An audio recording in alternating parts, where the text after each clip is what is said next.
Hey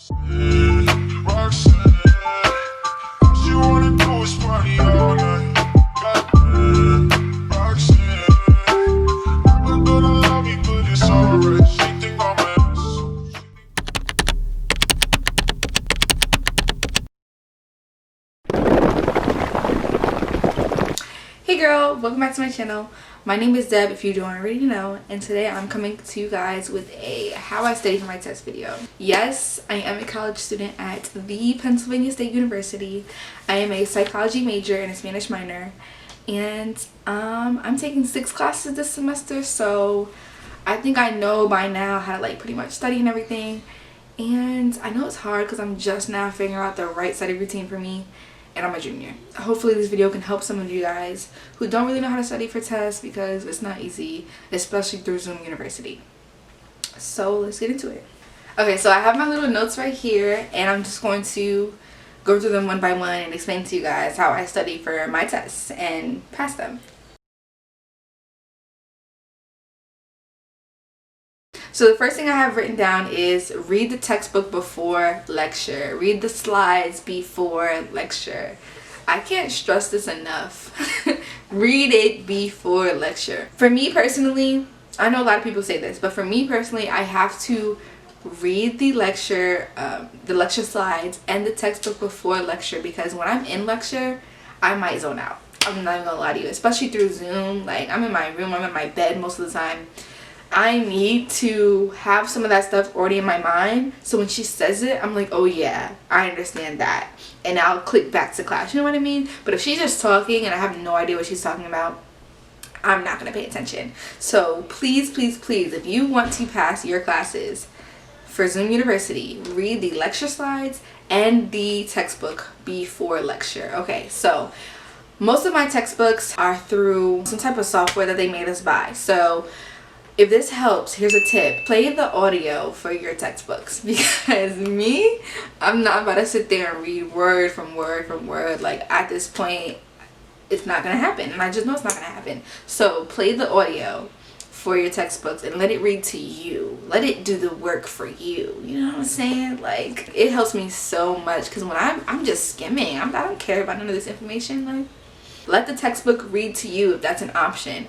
If it's not an option, I'm pretty sure there's Google Chrome extensions that you can add. If there are, I'll put it somewhere on the screen, because I haven't even looked this up, but it sounds like it could be a thing. Or, this is a lot of work. It depends how important this is to you.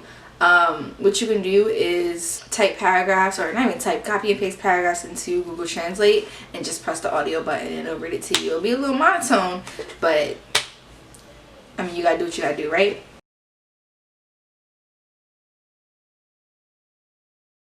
My second thing I do is, while I am in lecture and I've already read the lecture slides, already read the textbook, sometimes the professor will say something that's not on the slides. So what I would do, let me bring on my iPad. This will probably be a good time to mention that I am a paperless student. I don't do textbooks and everything. I do everything on my iPad. If y'all want an in-detail description about what's on my iPad and how I study using my iPad as a paperless student, let me know. My school uses Canvas.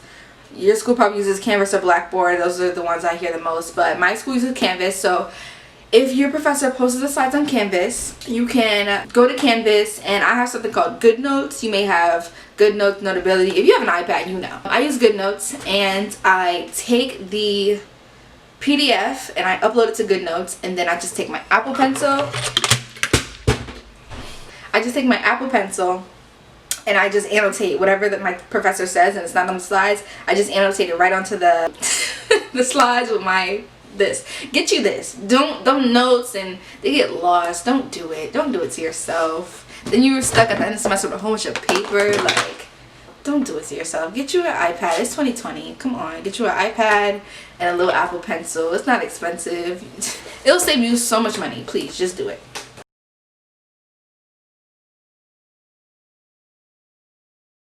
Next thing I said is do practice questions. By practice questions, it can be homework assignments given back to you by your professors. It can be, you know, sometimes just professors are like, oh, here's some practice questions, they're not required, but do them. Just do it. Like, it'll help you so much. I know this is very specific to math sometimes, because math is just So do as many, if you're doing math, or if you're a math major or whatever your major incorporates a lot of math, do practice questions, please. I'm taking nutrition and I'm also taking calculus. So I need to do practice questions because it just helps, you know. Also, if your professor doesn't give you practice questions or homework assignments, you can look up practice questions. Literally just type in your topic, practice questions. Simple as that. Look it up on Google. Don't be lazy.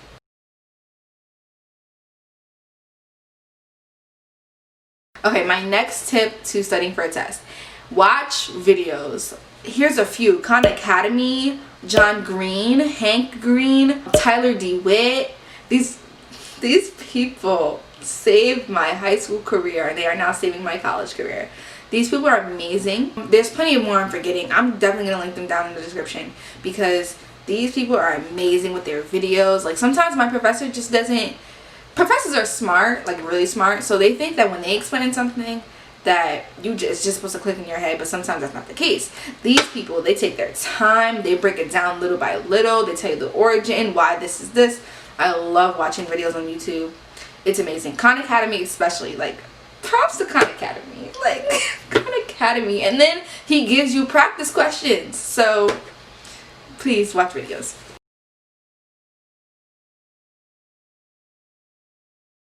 Okay, my next tip I have for studying for a test is attend office hours. Office hours are different now because of Zoom University, but for me, my professors typically record office hours because sometimes I have work and I can't always do it. If your professor records office hours, watch them because it helps a lot, because a lot of time people have questions that you might have had and sometimes you're afraid to ask because you're like, oh, maybe everyone else knows the answer. I sound stupid because I know I did that. Attend office hours, watch the lectures, and that should help you greatly.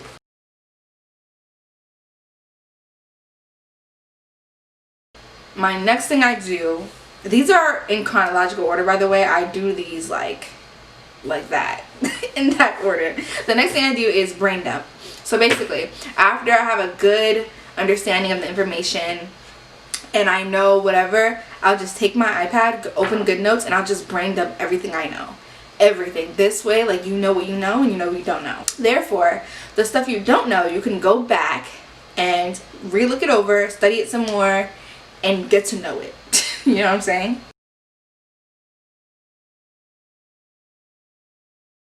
Some things I use for my academic career are Quizlet. Quizlet is amazing. Quizlet is basically an online flashcard system. Like I said, don't nobody got time for paper and pen no more. Sorry. Like some things do require paper and pen, but some things really don't. I use Quizlet for flashcards.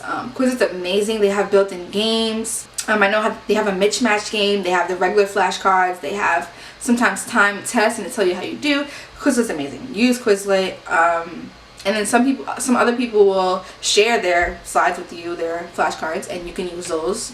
But for me, I like typing it into Quizlet because that's kind of like, you know, it's my finger. I don't know. It's weird. My fingers are like memory. What's going on?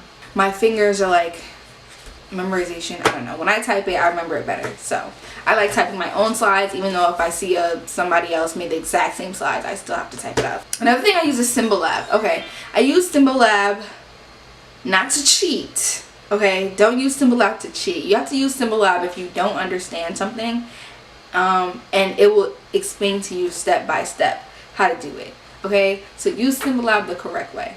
Don't use Symbolab to cheat because it won't help you. It just won't. So if you really don't understand how to do an equation, Symbolab is math, by the way. If you don't understand how to do an equation or how to solve for something, like Symbolab is everything. Derivatives, solve for x, solve for h, all that. They have all that. Use Symbolab if you don't understand something, you just want to see the steps. So if you're going to do this, don't look at the answer. Unless you just want to check if it's correct, then you can do that too. But if you're just trying to figure out how to do it, just look at the steps. And it'll teach you how to do it. Like, come on, don't use Symbolab to cheat. I know y'all be doing that. Okay, another one I use is also math related. It's just the Desmos calculator, the online version. I use that a lot. Also, Photomath is a good one. You just take a photo and it'll tell you step by step how to do it. Ooh, I can't believe I didn't include this in my notes. Okay, my study planner. Sorry, this should have been at the beginning of the video. But my study planner, see, I'm gotta put down my notes real quick because I have to go in. I tell everyone, all my friends, I'm like, use my study planner, okay? My study planner is a planner.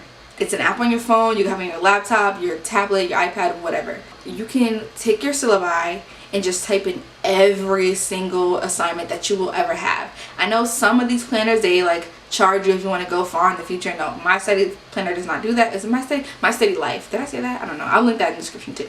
My study life is amazing. You can put in exams, assignments, when your class is, when office hours are. Like, it's amazing, and I strongly advise you to just take your syllabi and put everything in my study life. Everything. Don't leave nothing out. Exams, all that. Just put everything in there.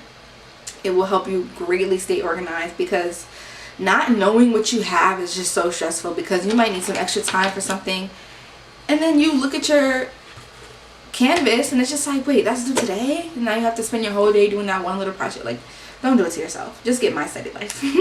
Yeah, that, and then I just take the test, I guess, because that's it for my notes.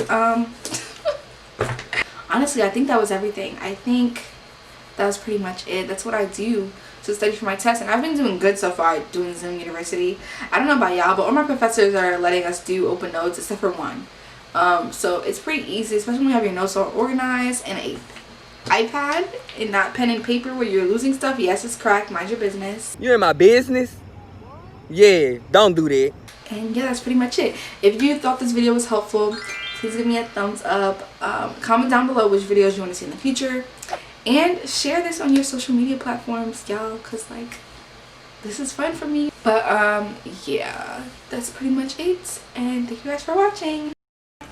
My left stroke just went viral.